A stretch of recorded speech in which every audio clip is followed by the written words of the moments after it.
I am so excited to be making one of these. Welcome to Up All Night DIY. I'm Monica. Thanks for joining me. I'm joining these lovely talented ladies today. Dawn of Shabby Meets Bling, who brought us all together. Tammie of The Rusted Willow. Shelly of Repurposed My Way. Annie of Crafting with Indiana Jones. And me. Hi. This is the Last Dang Thrifted collab. I'm making a vintage ornament wreath. Let's get into it. Look at all these goodies I have to work with. My friend Jen thrifted these ornaments and she asked me to create a wreath for her, which I am very happy to do. I've wanted to do this for ages because I'm obsessed with vintage ornaments. So the first thing I did was organize the collection by color and size.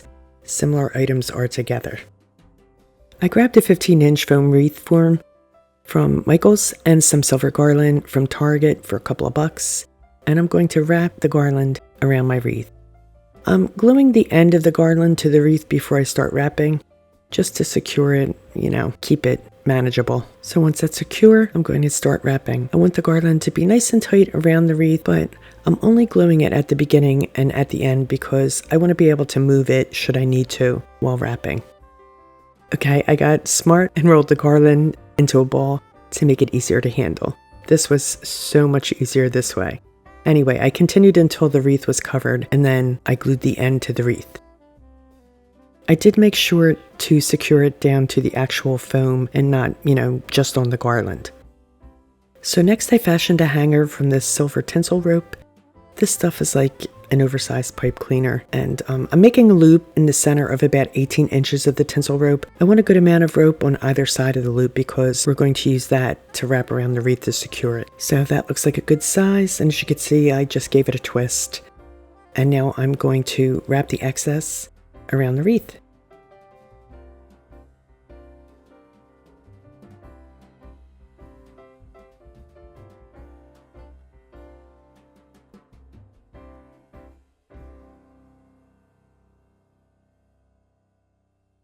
I'll make any necessary adjustments and glue the ends down.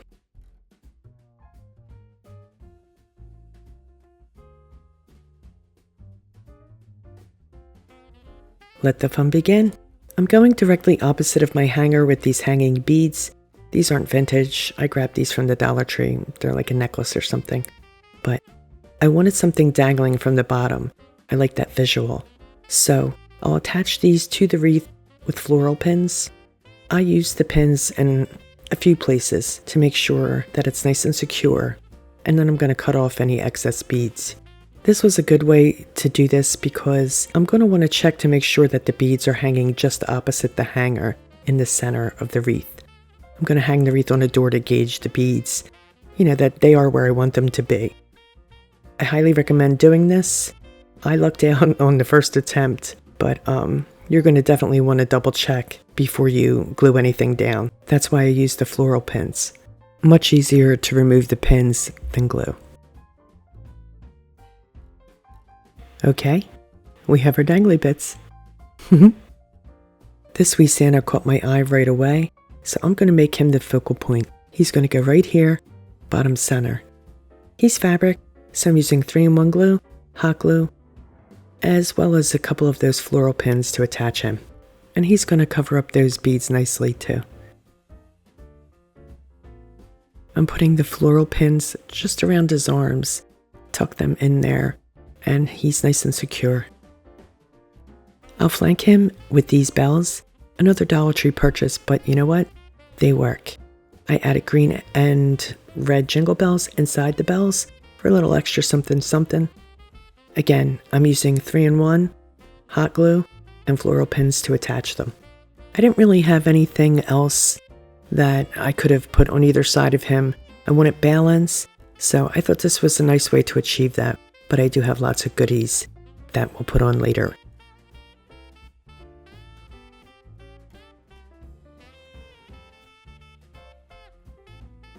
Yeah, this floral pin fought me.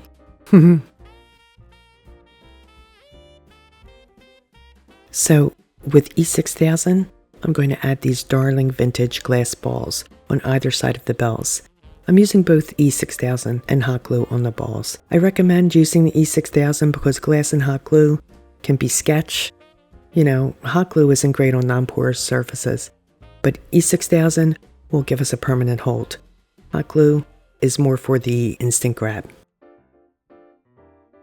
I'm also angling the Christmas ball caps ever so slightly.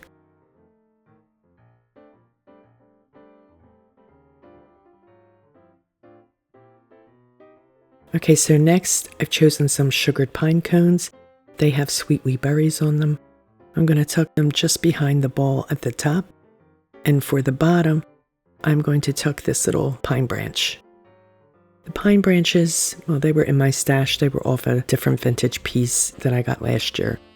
So we're going to just tuck them in right at the bottom of the balls. So let me ask, do you guys call them Christmas balls, Christmas baubles, Christmas bubbles? I've heard all these terms. We've always called them Christmas balls around here. Let me know. Now look at these cool ornaments. Very mid-century with the glass glitter stars. Faded blue from years of festive display. I dabbed some E6000 on the red ball where the ornament will touch it, and hot glue on the blue ball where it'll go on a wreath. My husband just dropped off a cup of tea. He's a good man. And now on this other side, this ball is a wee bit smaller, but that's okay because I love the pattern. And it's clearly from the same set of balls. Any size difference will make up with little doodads. I'll tuck some small balls between the spaces, in the nooks and crannies of those other balls. I want to fill in all the gaps that I can.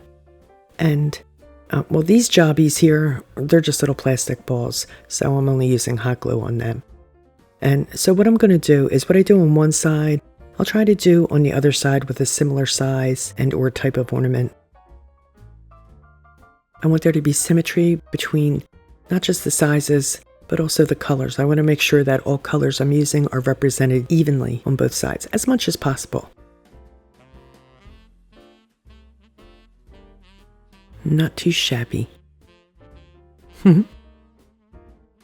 This guy here is so stinking cute. Love his stripes. It reminds me of like an old-fashioned hand puppet. So I'm going to slap some glue on him and place him right here. Nice and centered.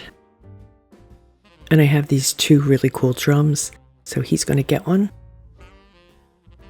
So on the other side, I have a similar horse.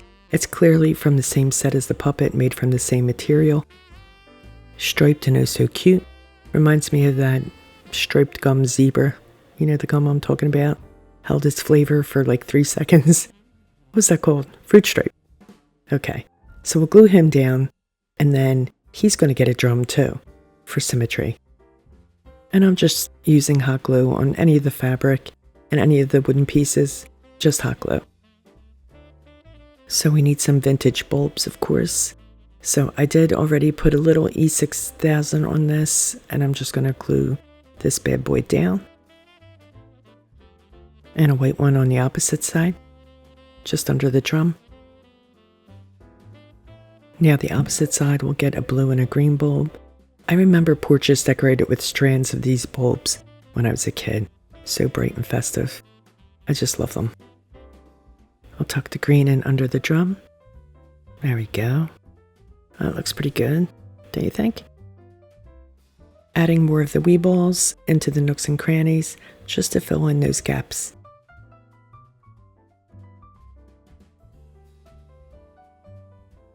Bringing in some more of the vintage blue balls. I have lots of plain glass balls, lots of red, silver, and blue.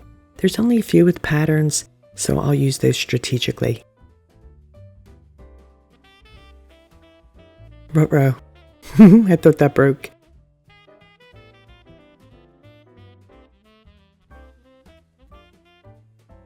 And again, blue on the other side.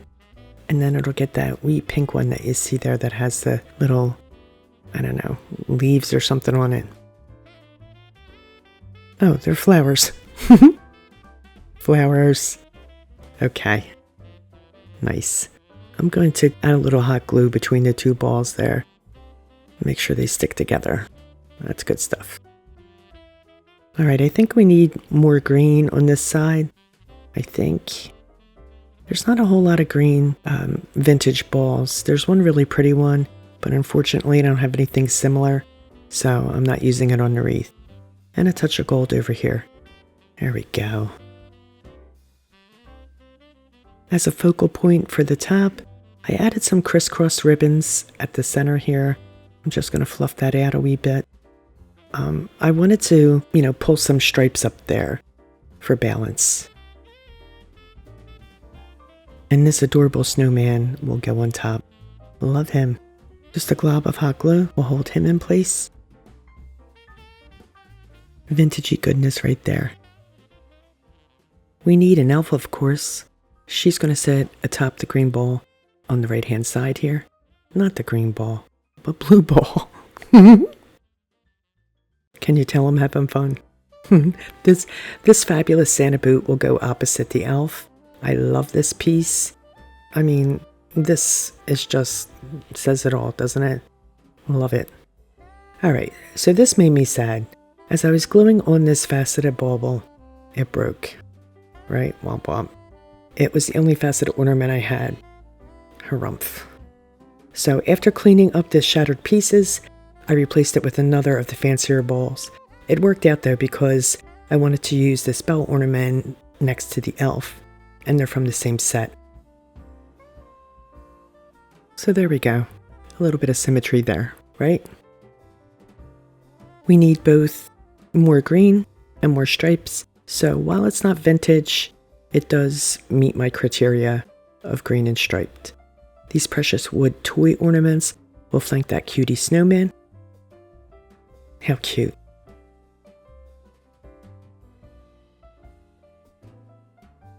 I think she's a little Scottish lass. She seems to have a tam on her head. She's adorable. I'm going to fill in this space up here with the green glittery ball.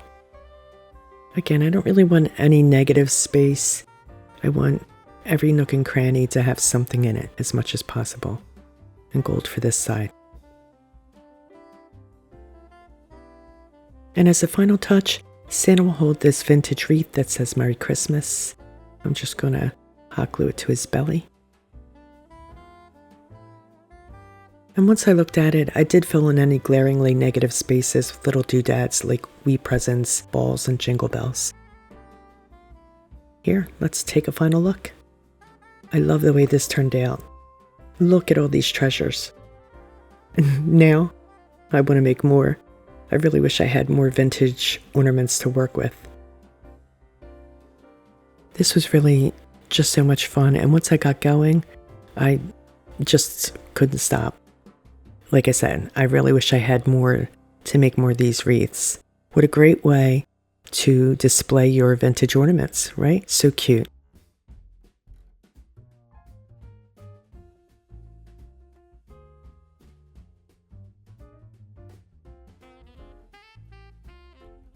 I hope you enjoyed today's Last Thing Thrifted. Please be sure to check out my crafting colleagues.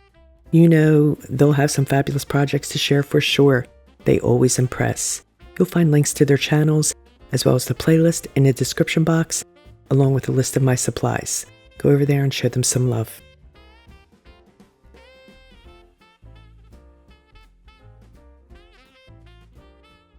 Please like, share, comment, and subscribe, and all that good stuff.